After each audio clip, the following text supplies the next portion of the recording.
Welcome to the Business Spotlight. My name is Tanner O'Brien, and I am your host for today's conversation. I'm so excited to be sitting down with my guest today, Chris Turas, who is the founder and CEO of Lion REI, which is a veteran-owned construction company here in Central Texas.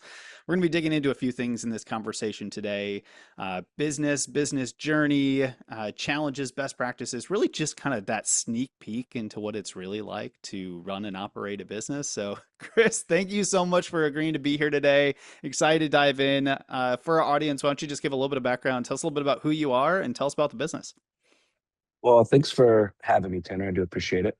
I, well, where do I start? My background comes from the Marine Corps, and because of that, I'm, set up for different things, or at least I'm wired for different things. One is I'm not wired to live in society anymore, so I have to conform in my own way and create my own opportunities throughout that. And honestly, just being able to run a business and see how I can take my learning from the Marine Corps and implement it into a day-to-day business has been a fun journey. Um, but yeah, we've been in business since October of 2023. And, first few months was rough, as most businesses are. First year was a little bit better, but still rough. And finally, in the second year, we're finally getting that footing where we can, um, start doing more things, start expanding a little bit more, start taking on more opportunities. And yeah, I mean, it's been a fun ride, fun ride. Well, I'm excited to get into that ride. Just to make it super clear for the audience, for them to kind of understand what is Yeah. Lion REI. What type of business are you? What do you guys do?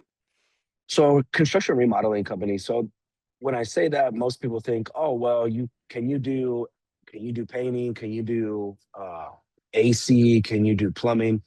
Honestly, we have the ability to do everything. We have the ability to do ground up residential, and we have the ability to do ground up commercial. So where those capabilities are is everything from your foundation to your roof and everything in between. We can touch, we can do, we can fix, we can put together whatever it is. I like to put it simple and say that um, you know, I can tear your house down and rebuild it. So it's kind of that's kind of where we are with the remodel phase, but trying to make sure we have the right people in that aspect too, right? Hmm. That makes sense. So you had mentioned coming from the Marine Corps, jumping into this business. Did you do anything between kind of the two things here? Like what was the journey before actually starting this business? You jump right into this Yeah, thing, or how did that man. look? No, it was a fun transition phase, to be honest with you. So um I went from the Marine Corps. I was in a little town called New Bern, North Carolina. And once I got out, I took my needed leave.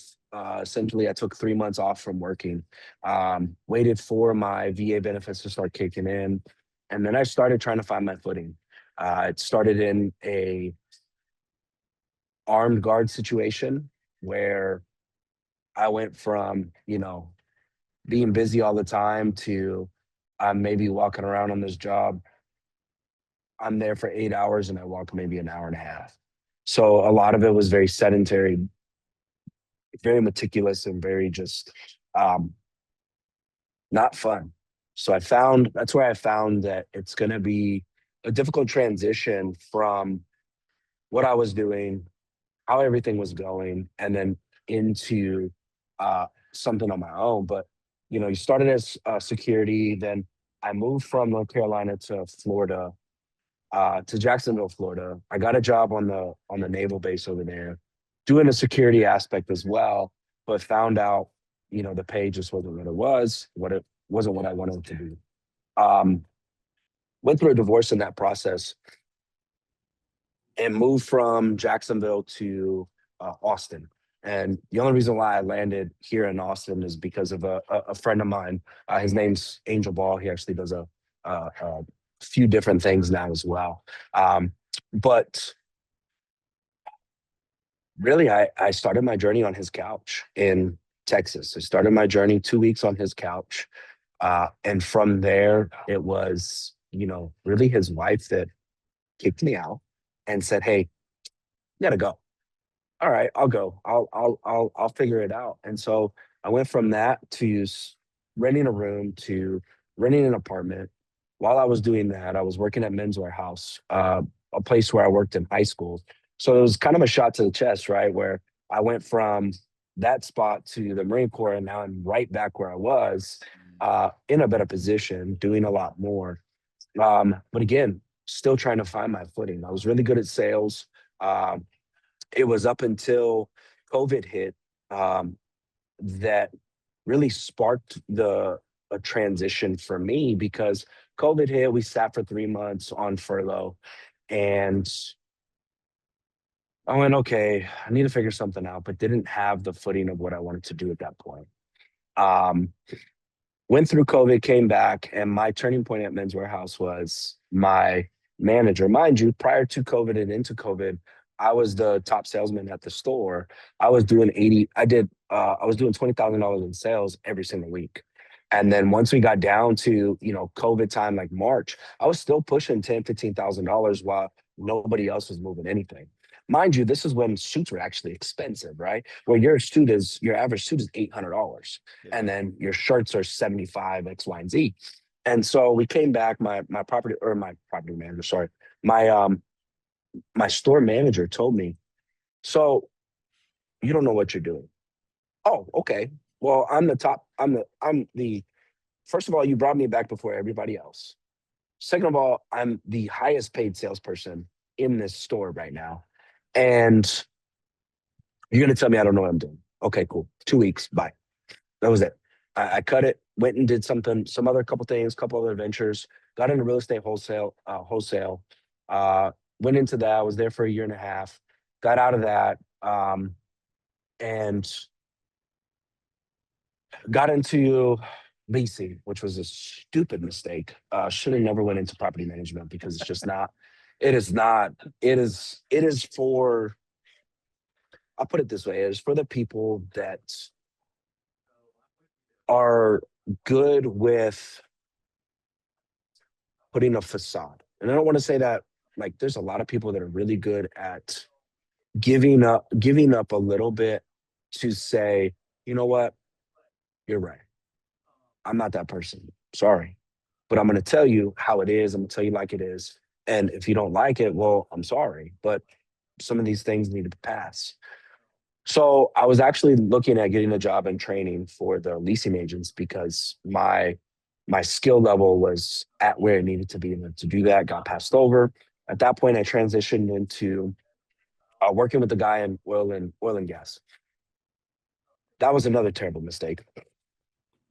Worked for the guy for 3 months, and I essentially ran a COO role without the actual role for three different companies that he owned, and got paid over the course of 3 months. Got paid $6,000. So wasn't sufficient. But mind you, I had been working at home for 3 months. I'm not going into another office. I'm not going to do a 9 to 5 again. It's not for me. So luckily, my now wife, uh, around that time that I was trying to find footing on where I wanted to go, her dad moved from Illinois. He had been in the painting business for 35 years. So it was like, okay, cool, this is great. But didn't think anything of it until we started doing marketing for him. We landed our first job at a Holiday Inn and doing some painting on a Holiday Inn second floor. And when we started that, there was a lot of wish wash on if we should do the project or not because we didn't have a team at the time. So me and my wife are fishing out to people trying to figure out who we can put together to paint this property because it's not just going to be under dad. It's impossible. It's 22 rooms. We needed like 4 or 5 people to jump in and help out. And so we made the call to bring in some people, got them brought in. It was a good and bad mistake. We had some income, but what we were being charged was higher than, right? So we spent our first job kind of losing money Hmm. and trying to revisit where we went wrong, right? But really from there, I said, look, like, this is an opportunity. I know this can scale. I know this can be something. So we're going to run with this. Um, and like most businesses, the first couple of months were rough. We went from October to December with, I think we went negative $25,000 Ooh. in the first couple months. And so from there, because one of the reasons, one of the things was, is that um, you're not you're not told when you first get into that industry is that you're going to have a slow period. It's kind of seasonal to some level. You go from November until February, give or take, with little to no business. And it was nothing like what you would think during the summer or whatever. It literally was almost a halt because you've got Thanksgiving, you've got Christmas, you've got New Year's. Nobody wants to do anything. Nobody wants to spend money on those things. So we took that hit. And then January rolled around and we're starting to gain traction. January, February, starting to gain traction. And then, so we went from 25,000 or negative 25,000 or more. I don't keep track of it because it hurts. Um, but then January, we turned around and I think we ended the year at, you know, $200,000 in revenue. Not a whole lot for a whole year. But mind you, we're still gaining traction. We're still building a brand. We're still doing those things. Fast forward to this year and we're in August, Hmm. and I think we're at price 650, right around 650. So it's not something that's extravagantly different. But if you look at it, we're 3x the business from last year, and I'm looking to 5x. I'm looking to get a mil in revenue by the end of this year. Mm. And one of my other goals is to push through November to February and stay busy, stay income, stay cash positive, because those slow times. I mean, there was a time where I told you I'm not going to go back to a job. Well, that little short period in the first couple of months, I went, dang, I might need to get a job. And then I said, mm, anxiety hit, and I said, nope, I'm done. Can't do it. I got to figure this out. And so it just kind of flowed from there. It's yeah, man, it's an interesting ride so far. I want to, if we can, I want to dig into kind of that painful time frame a little bit, Right, right. because I think this is really critical, especially for a lot of the entrepreneurs out there, who've gone through very similar things or are thinking about getting into business and need to kind Yeah. of understand that there's a longer game to this thing to be played. And that, dang, I might need to go get a job feeling is one Yeah. that I think every single one of us feels at some point as we Oh go yeah. through this thing. So first I want to ask a couple things around. You've got first couple months, negative $25,000 ish, give or Yeah. take. How'd you float that? Was there, did you have, were you fortunate enough to have kind of some capital stored away that you were just eating through at that point? Like, what did that look like to actually make it through? Because if you're at zero, Crazy. go negative 25,000, like that doesn't Yeah, work from a cash point unless you got something going on.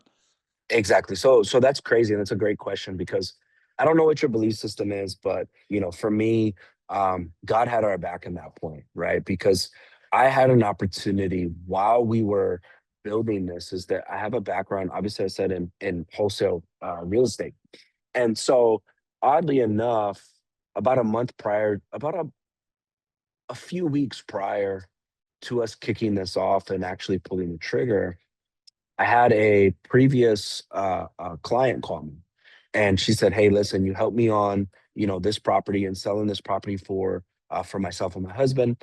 My husband has an aunt that needs to sell her property. Wanted to see if you can help us out." I said, "Listen, I'm not the same company that I was before, but I do have an assignment contract. I do have all of the things that I need to. If you have faith and trust in me to get this done for you, then I'll get it done for you." And she said, "Okay, great. Let's do that." First thing I did, got pictures, got a price point. I told her, "Look, we're going to be at like 215 for this property." I called up my contact in North Carolina and I said, "Hey, do you want to buy this house?" He's like, yeah, he took a look at it. He's like, "Look, I'm probably at like 272, 275, but I need to go take a look." Okay, cool. So he goes, takes a look, comes back, gives me a number at 252. I said, "Look," I said, "that's great. Um, let's do that. Let's get that done. But I'm gonna go to the seller and I'm gonna see if I can get a price drop so I can get a little bit extra cash flow here. Well, I was able to get it down to 210. So if you know how wholesale real estate works, I made $42,000 on this deal, Yeah. and it was in 30 days. So from that, it went from, okay, great. Now we have the capital to float us until until we come back around the next year. Yeah. And so luckily we were able to have that opportunity.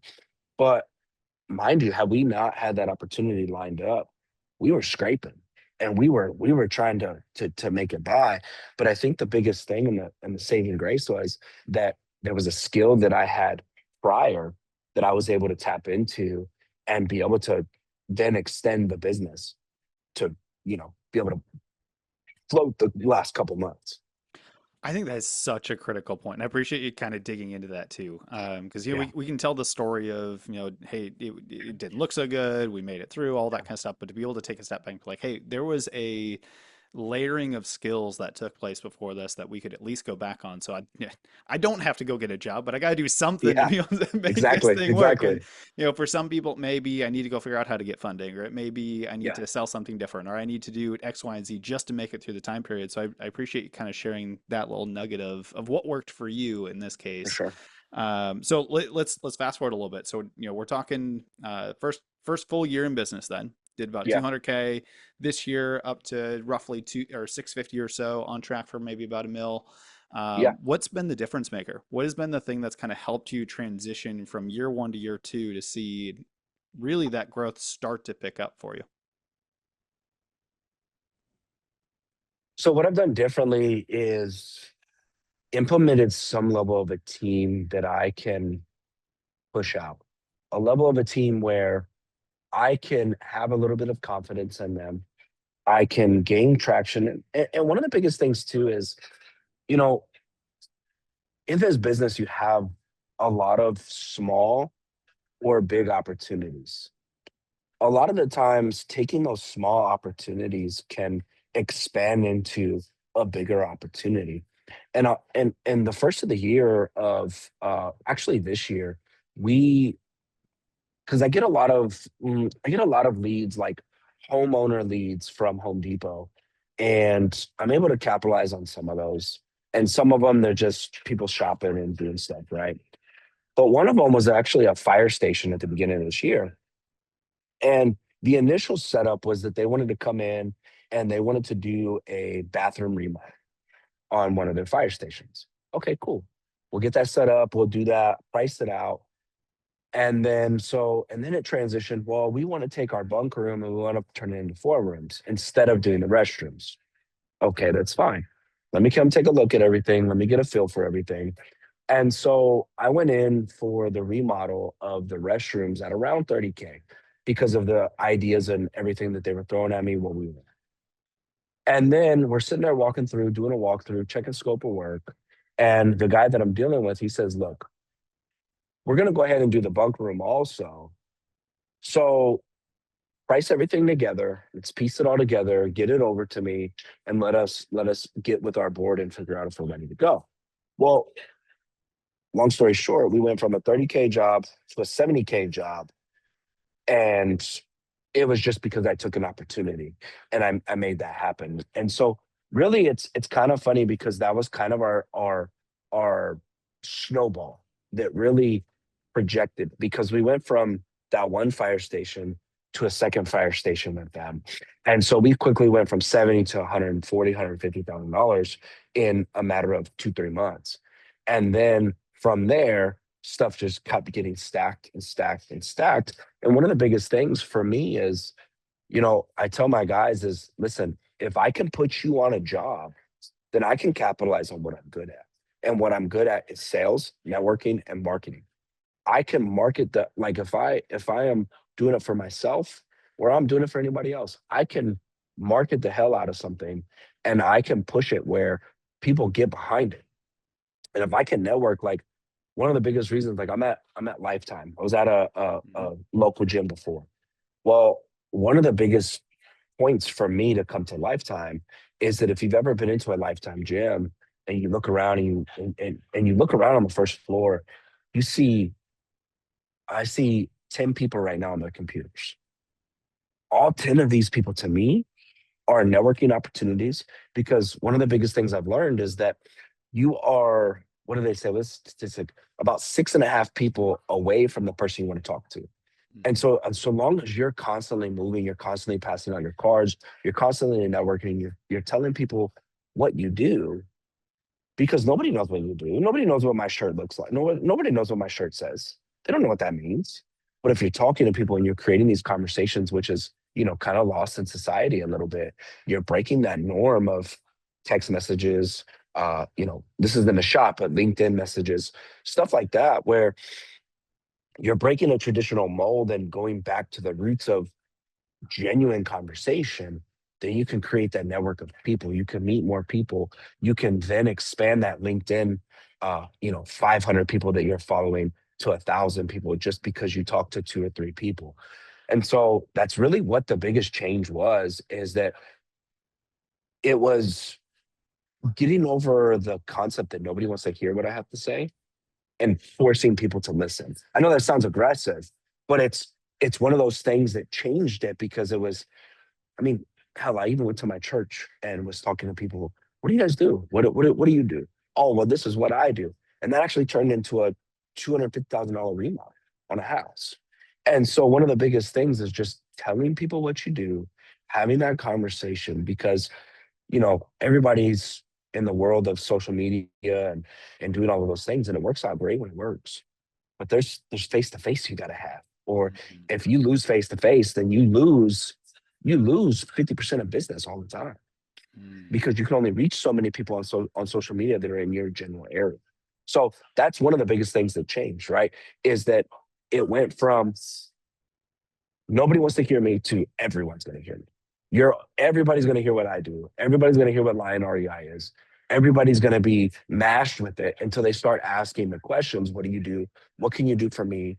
How can you do this? Can you do that? What is your capabilities? And once those questions start coming in, then it's just a matter of, well, if you have a project, let me take a look. X, Y, and Z, right? It all leads into something.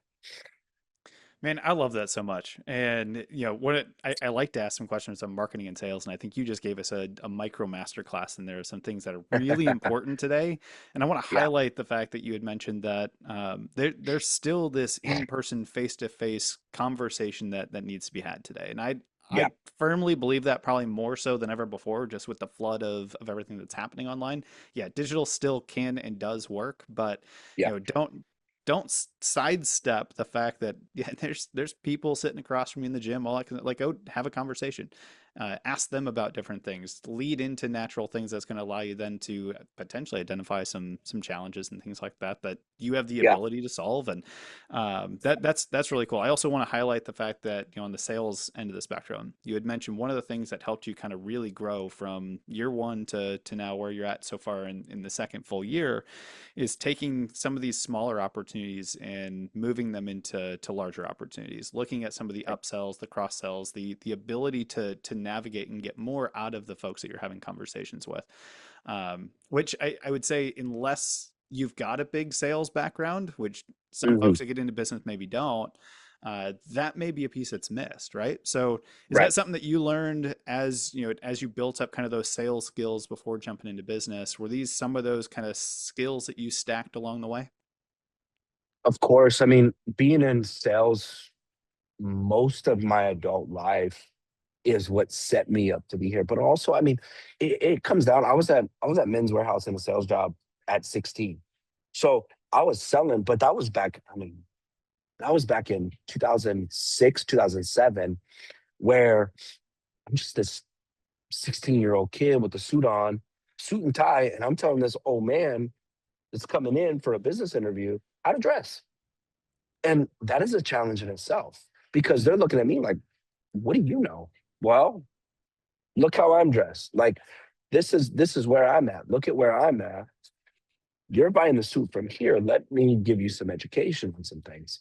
And so once I was able to hone into that skill at a young age, I knew that I could capitalize on that anywhere. right? Hmm. So it came out to taking the sales at a young age and building on it even when I was in the Marine Corps. I mean, I know it sounds crazy, but there's a level of sales that comes into every part of life. I mean, you talk about negotiation, you talk about selling somebody on an idea that you have, you talk about uh being a leader. Leadership has sales in itself, right? You have to sell somebody you that you know what you're talking about. And so whenever you start capturing that and realizing that everyday life is kind of a sales I don't want to say game, but it's like a sales builder. What Hmm. skill can I implement here to get the outcome that I want? And I know it sounds manipulative, but it also just if you can't, I think I think one of the biggest things that has benefit me in in that aspect is being able to have two skills, and that is networking and sales. If you can master those, or at least have a moderate knowledge on how to utilize those, I mean that's where it's at. And if you can't, then I believe that that creates a difficulty there, right? Hmm. So I think that if we the question is, does that play a role? I think that plays a role in every business, but I think it plays a role in life, period. Yeah. I would tend to agree with that. So these are some of the skills that you built, you've been really good at, have been able to open up kind of the space to be able to flex those skills within your business. So 2 years in, or right around 2 years in now, what have been the biggest areas you've had to grow through? Obviously, for jumping into business, right? There's a whole bunch of different things to learn on top of marketing and sales and just operating and things like that. Yeah. Where have you found kind of the biggest areas that you've had to kind of grow through as areas that maybe you've had to find some other folks that come onto the team and actually do for you because they're not the biggest like areas that you've had all the skill set in, but what would have been the biggest growth areas for you being in business? Man, that's a deep question. It's not something that you typically think about, right? But I think that some of the areas that I have needed to grow and create a skill for myself is in getting into social media marketing for me. Um, I'm not the type to go out in the gym or out on town and take a video of myself talking about my day. It's not me. So one of the skills um, I had to learn is how to utilize social media to tell a story,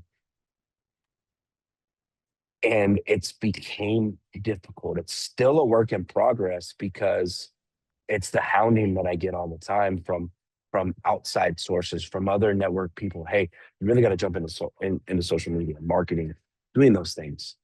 Um, and then also, I wouldn't call it a skill, but I think it was an adjustment. Is I had to realize that if I want to grow, it can't be by myself, especially in this industry. I have to be able to have people that I can surround myself with that can help the business grow, but then also have the same vision of which my vision is $1 billion company when I started in 5 years.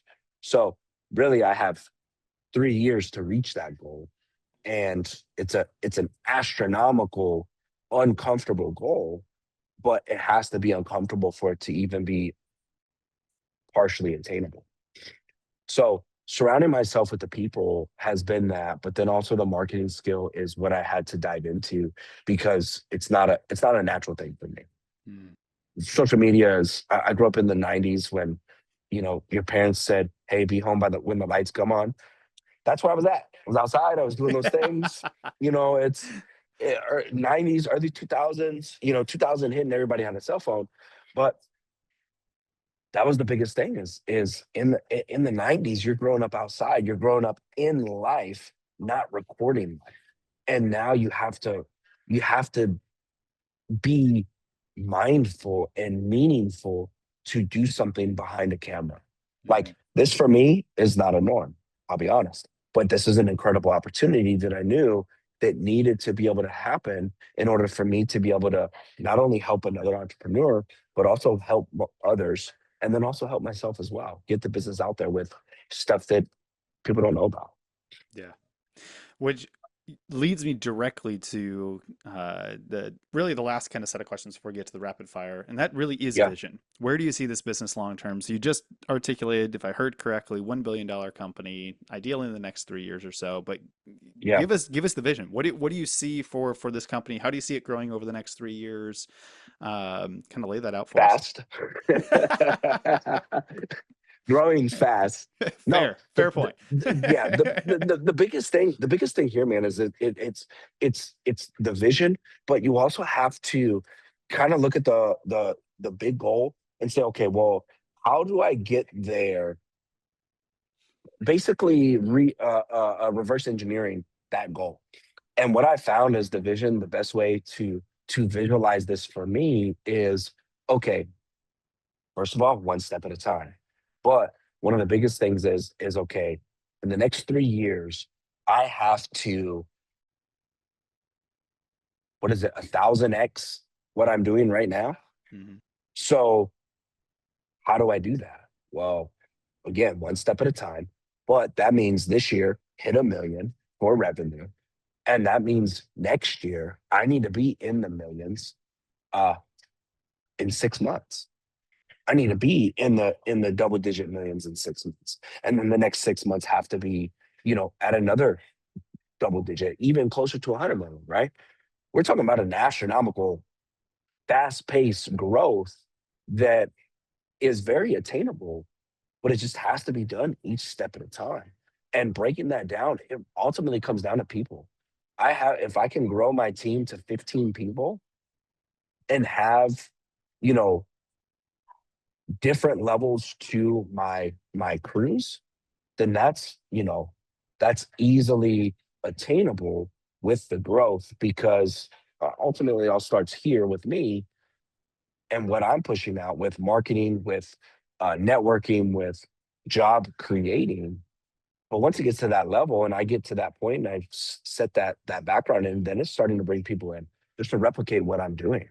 And that's the biggest thing of growth, is you have to step away as an entrepreneur, as an owner, and be able to say, okay, I molded this person to do what I want them to do and know what's successful.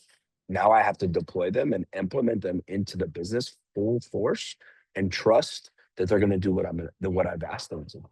And a lot of the time is, I think the only way that I'm going to get to that growth is trusting people, employing people, trusting people, and letting them go to action. And if I can't do that, then I'm going to stay where I'm at. What do you think is going to be required of you to grow into that goal?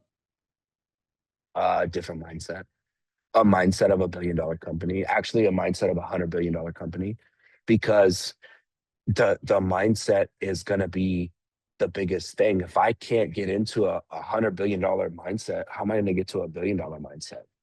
How am I going to be able to to grow something to that? But what it's going to be for me is what I'm doing, but more networking, marketing, job creation, literally putting everything out there that I can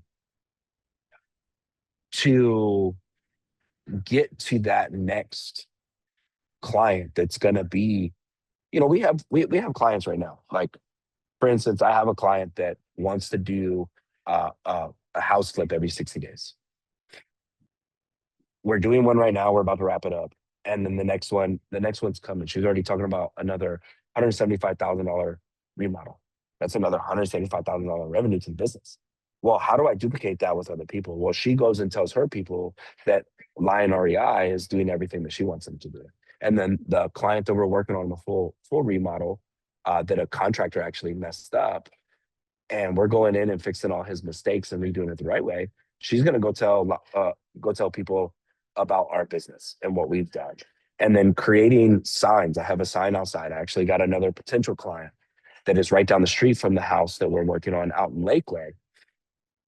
He called me and he said, "Hey, I want you guys to come take a look at my property. see what you guys can do, see what kind of pricing. And well, it's a garage minimum. It's a $250,000 project.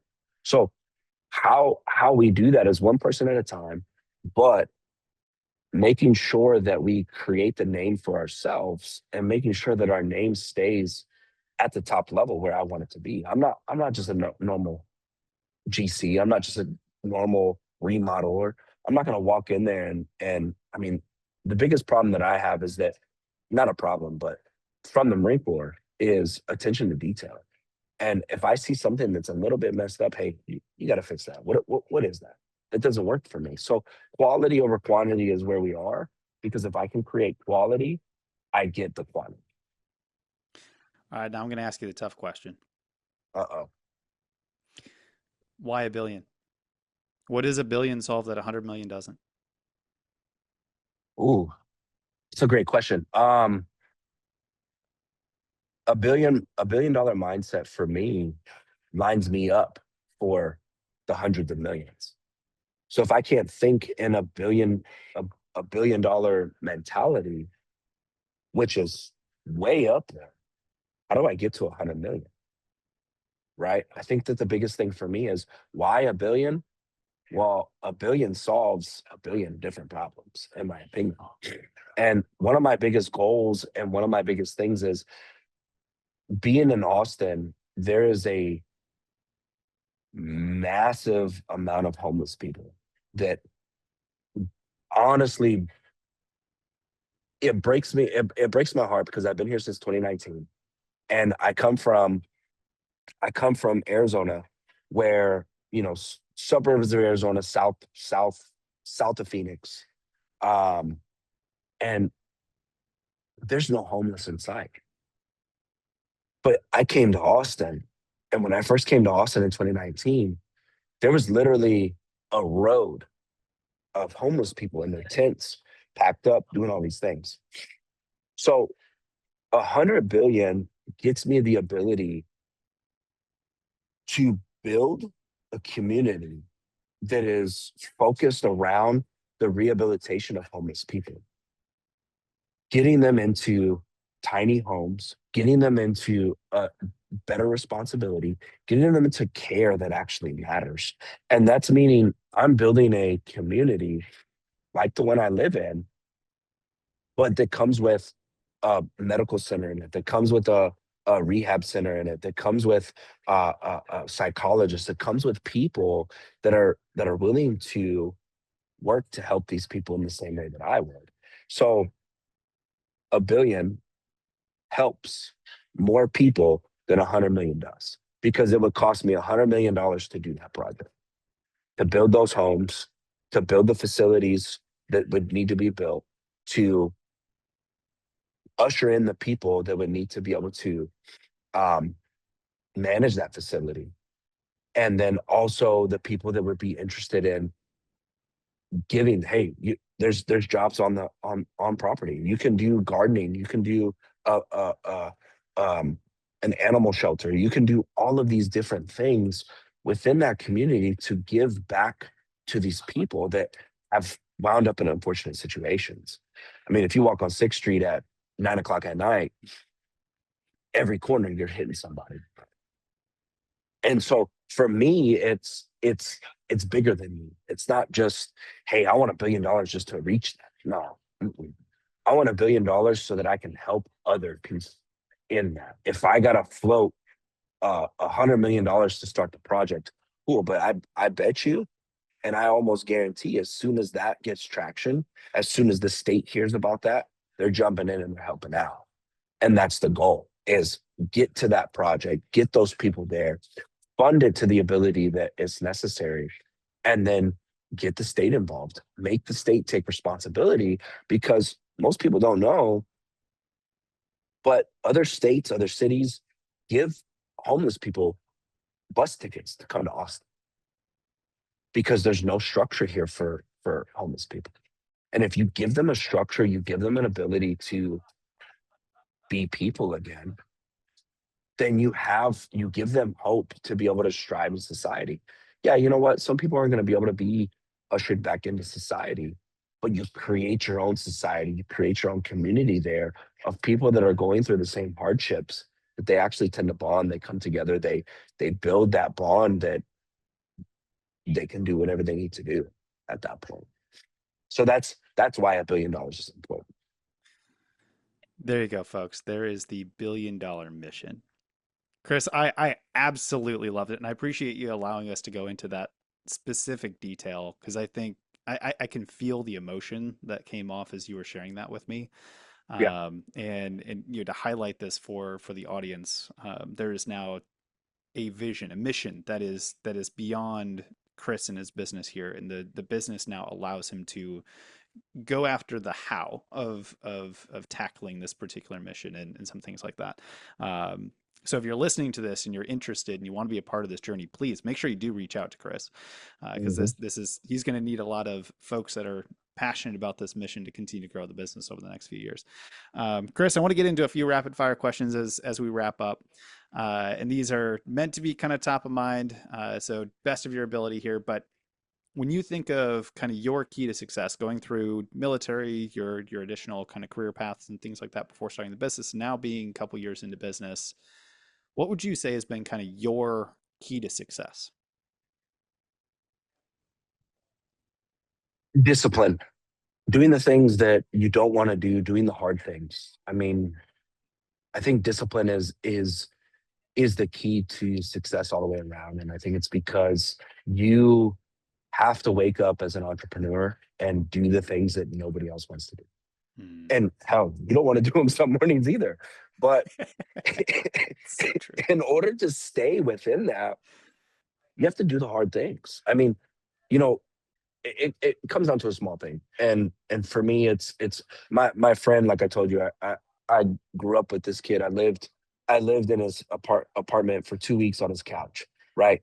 And he's going through life and doing coaching and doing all this stuff now.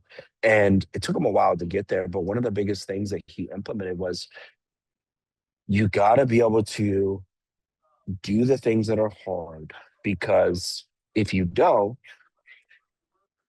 somebody else is gonna do it. Yeah. If you're not doing it, somebody else is gonna do it.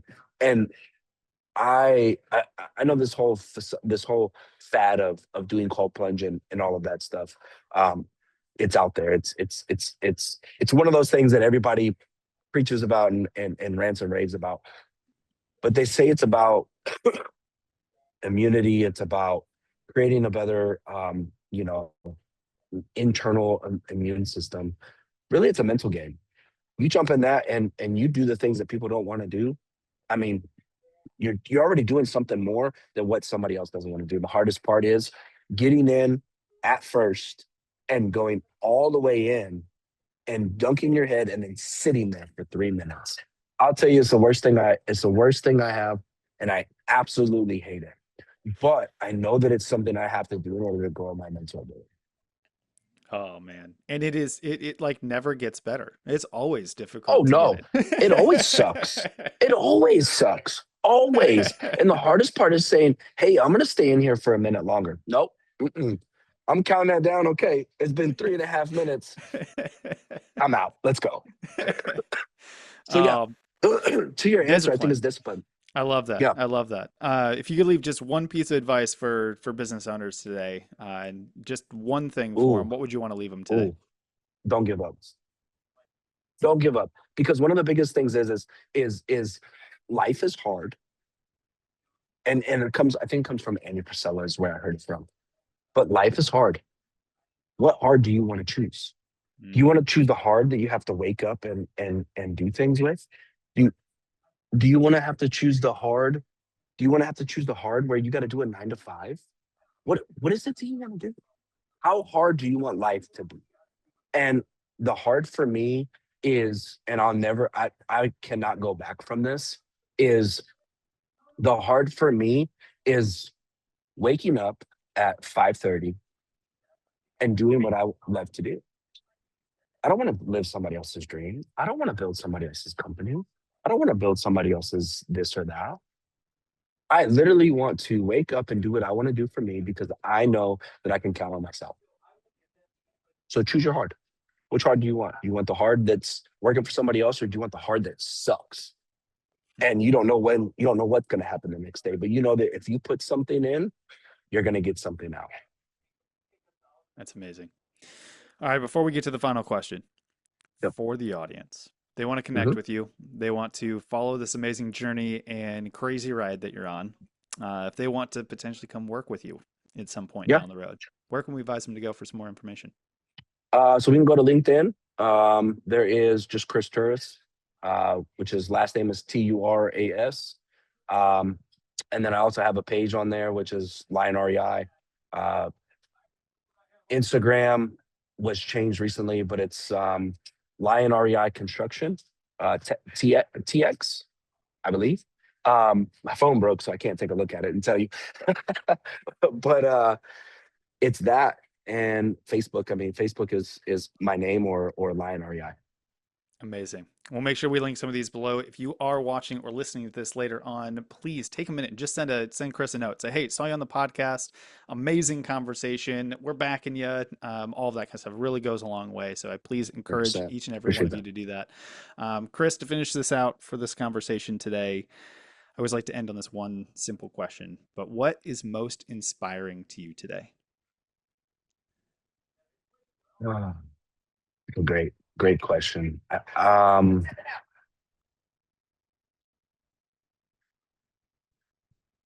If it's just about today, I think that like today in this moment, I think that this ability to be having a conversation with you guys and being on this podcast inspires me because it gives me an ability to know that sometimes you just got to reach out. Sometimes you just got to push something out there in order to see what happens. And I think that it also says that